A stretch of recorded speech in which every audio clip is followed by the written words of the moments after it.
AITA for refusing to give my parents access to my savings. They treat me like their own ATM. I, 28F, have been financially independent since I was 18. It was not an easy road, but I was determined. I worked through college, took on multiple side gigs, and lived frugally, always keeping an eye on the bigger picture. I knew what it was like to go without. I grew up in a household where money was always tight. My parents struggled to make ends meet, and I witnessed firsthand the stress, the fights, the fear that came with financial instability.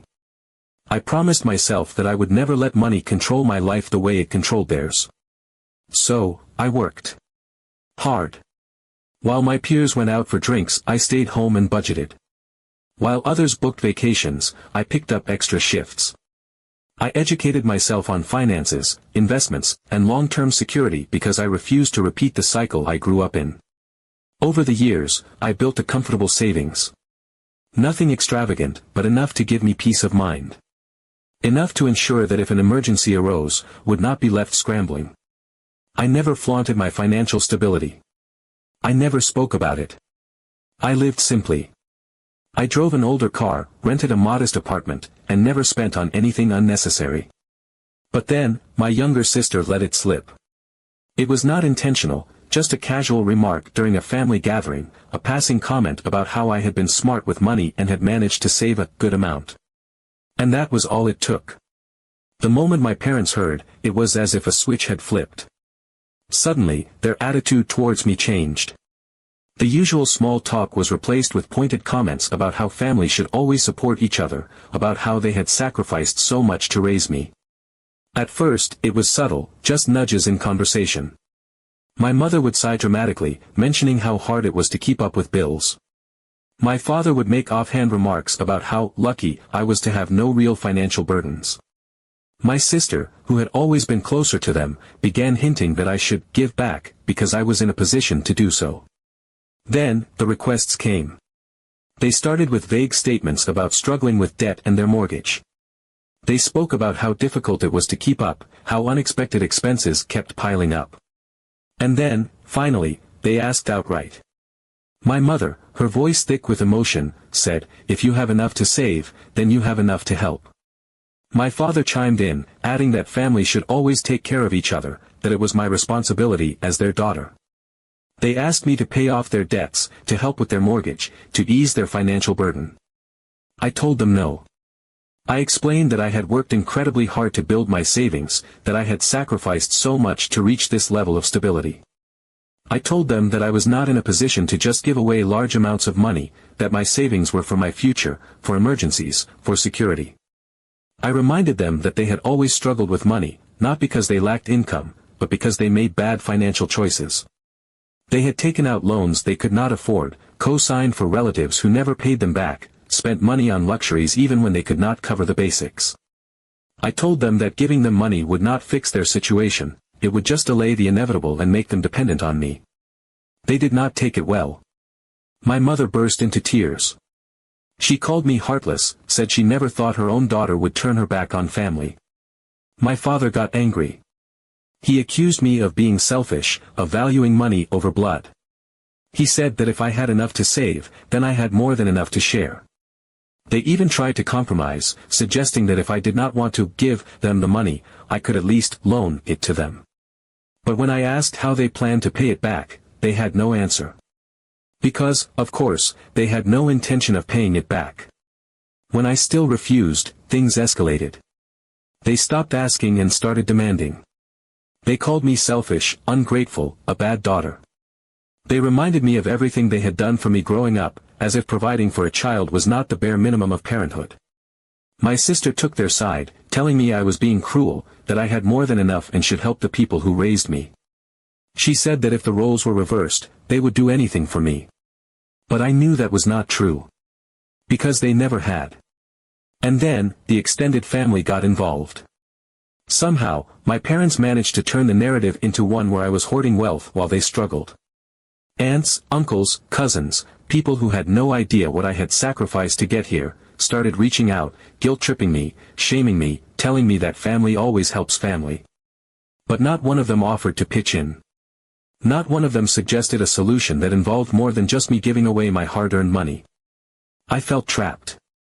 I loved my parents, but I could not ignore the reality of the situation. If I gave in now, it would never stop. This was not a one-time request. This was the beginning of a pattern. The moment I handed over that first check, it would become an expectation. They would come back, again and again, until there was nothing left. And the worst part? They would not change. They would not learn. They would continue living as they always had, making the same poor choices, and expecting me to be their safety net. I started questioning everything. Was I truly the selfish one? Was I the bad guy for choosing financial security over family? Or had I simply seen the truth that, to them, my value was not in who I was, but in what I could provide? I had spent my whole life believing that love in a family was unconditional. That no matter what, they would always see me as their daughter first. But now, I was not so sure. Because it seemed that, in their eyes, my worth was measured by my bank account. And that realization hurt more than anything. I do not know what will happen next. I do not know if my relationship with my parents will ever recover from this. But what I do know is that I cannot be their financial crutch. I cannot be the person who enables their bad decisions at the cost of my own future. And if that makes me the villain in their story, then so be it. Update 1. I truly believe that, after all the arguments and the emotional manipulation, things would eventually die down. I thought that once my parents realized I wasn't budging, they would give up and move on. It was naive of me. I underestimated just how far they were willing to go to make me submit. For a short while, there was silence. No guilt-tripping texts, no long-winded voice messages, no flying monkeys coming at me from every angle. I almost let myself believe that they had accepted my answer and that, as painful as it was, they were finally willing to respect my boundaries. But deep down, there was this nagging feeling, an unease I couldn't shake. My parents had never been the type to let go of something they wanted. If they couldn't convince me, they would find another way to pressure me. I just didn't expect what came next. One day, I checked my mail as usual, expecting the usual assortment of bills and junk. But there it was, an official-looking envelope with my name and address printed neatly on the front. The return address? My parents' house. My stomach sank. I had no idea what they could possibly be sending me, but my gut told me it wasn't good. I opened the envelope and pulled out a thick sheet of paper. The moment I read the header, my breath caught in my throat. It was a bill. A literal, itemized bill for the cost of my upbringing. Line by line, it detailed every supposed expense they had ever spent on me: food, clothing, rent, utilities, school supplies, medical bills, even gifts for birthdays and Christmases. Some of the numbers were wildly inflated, completely detached from reality, as if they had just pulled figures out of thin air to make it as high as possible. And at the bottom, written in a tone that was almost businesslike, was the final amount, over $200,000. It was surreal. I had heard of parents jokingly saying things like, "You owe me for raising you," but this was something else entirely. They weren't just guilt-tripping me anymore, they were demanding payment, as if my childhood had been some kind of contractual agreement that I had unknowingly signed. And the worst part? They were dead serious. There was a note attached at the end of the letter, explaining that if I could not pay the full amount up front, they were willing to accept monthly payments as a compromise. This wasn't a request. It was a demand, wrapped in the polite language of an invoice. They expected me to comply, to send them a check each month as if I were repaying some massive debt. As if being their daughter had been some kind of privilege that now came with a financial price tag. I felt a wave of fury so intense I could barely think. This wasn't just manipulative, it was disgusting. They had chosen to have a child. They had chosen to raise me. That was the responsibility of a parent, not some financial investment they could cash in on later.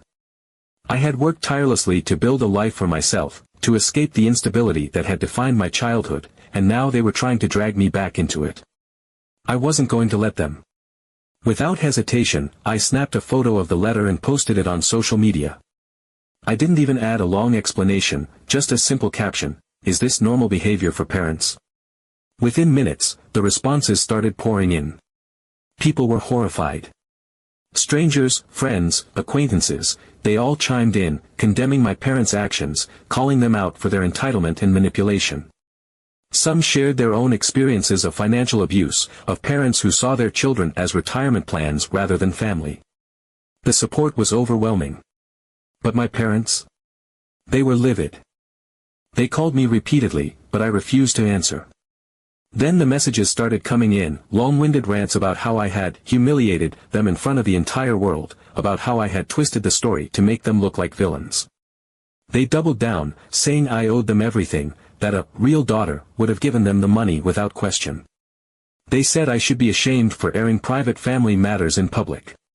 But they had no shame in demanding money from their own child.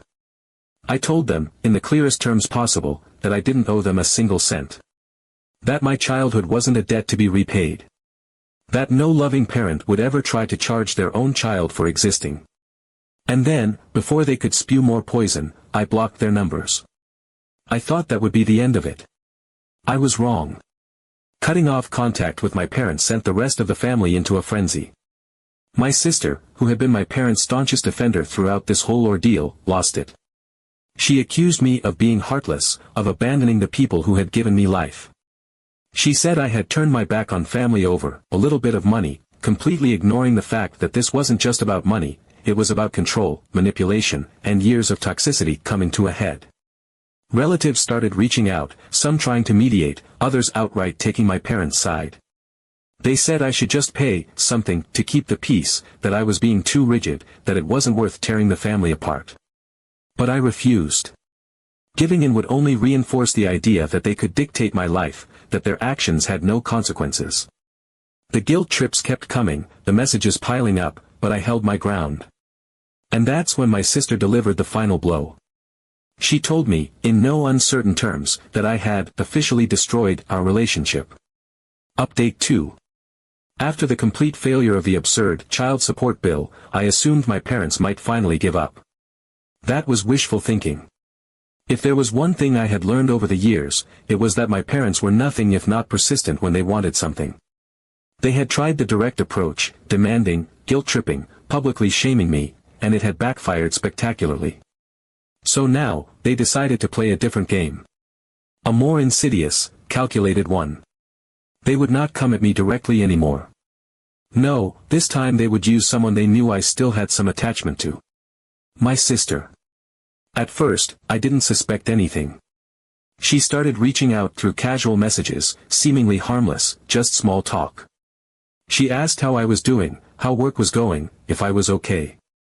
It had been a while since we had spoken properly, and despite everything, a small part of me wanted to believe she was reaching out because she genuinely cared.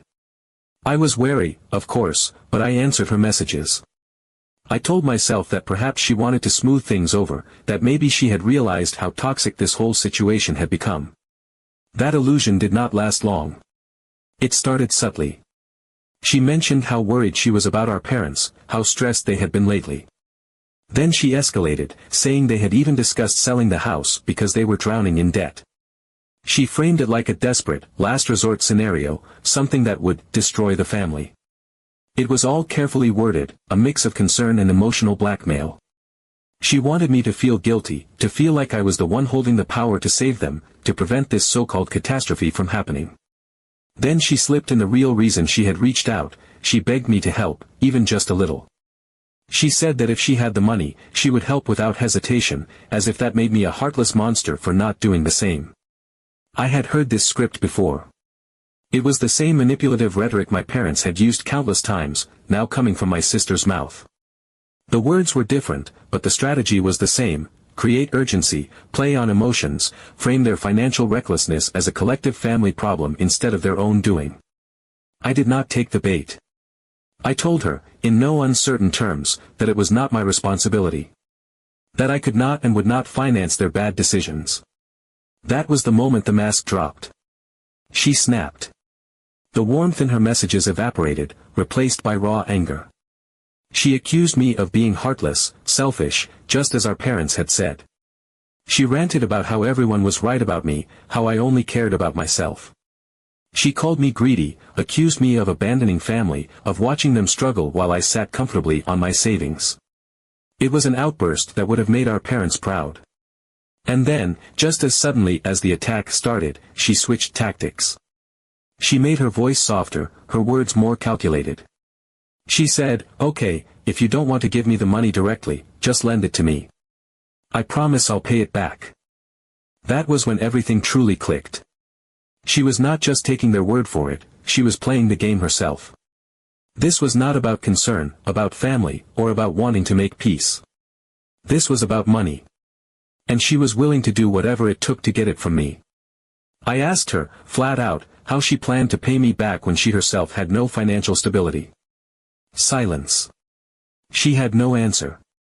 Because, just like our parents, she had no intention of repaying anything.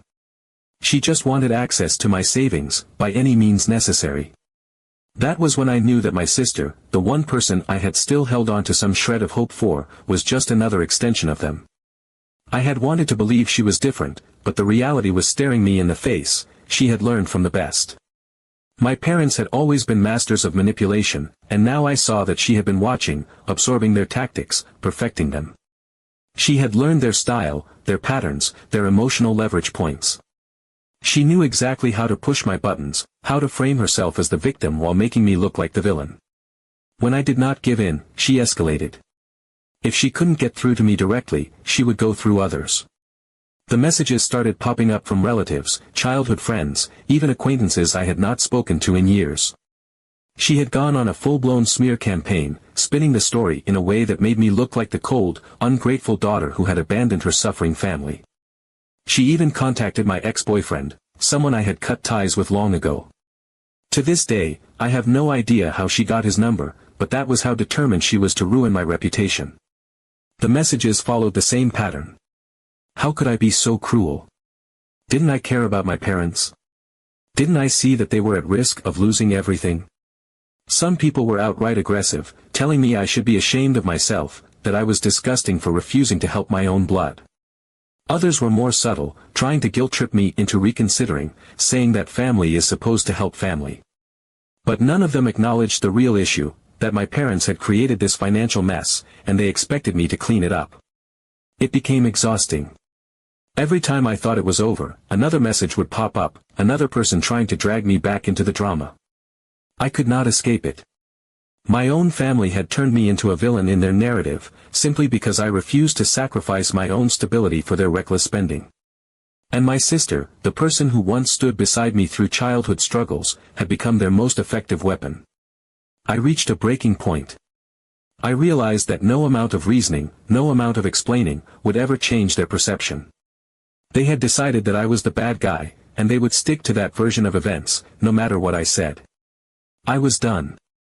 Done defending myself, done trying to justify why I had a right to keep what I had earned. If they wanted to paint me as the villain, so be it. I refused to let their dysfunction consume my life any longer. So, I cut my sister off completely. I blocked her on everything, calls, texts, social media. I shut down every avenue she could use to reach me. I refused to give her another opportunity to manipulate, to guilt-trip, to drag me back into their mess. And with that final act, I made a promise to myself. I would not let this drama ruin my life anymore. Update 3. When my parents realized that using my sister as a pawn in their scheme wasn't going to work, they escalated their tactics. If emotional blackmail and social pressure weren't enough to force me into submission, they were going to hit me where it hurt the most, my career. It wasn't enough for them to just shame me within the family, now they wanted to destabilize my entire life. They needed me vulnerable, desperate, backed into a corner with no option but to turn to them for support. At first, the attacks were small and almost laughable in their pettiness. I started getting calls at my work number, always from different phone numbers, always the same script. The caller, usually my mother, would pretend to be a concerned relative needing to leave me an urgent message. At first, my company's receptionist just forwarded the messages to me, confused as to why my family wasn't just calling my personal phone. I ignored them, refusing to give them the reaction they wanted. Then came the emails. Long, winding messages sent directly to my company's general inquiry address, full of concern about my behavior. They were written in a tone that made it sound like I was spiraling into some kind of personal crisis. They claimed I was unreliable, that I was struggling with personal issues that might affect my work performance. Of course, they were careful not to outright slander me. They framed it as if they were deeply worried and only wanted my employer to help me before things got worse. It was insidious, calculated, meant to plant a seed of doubt. At first, I laughed it off.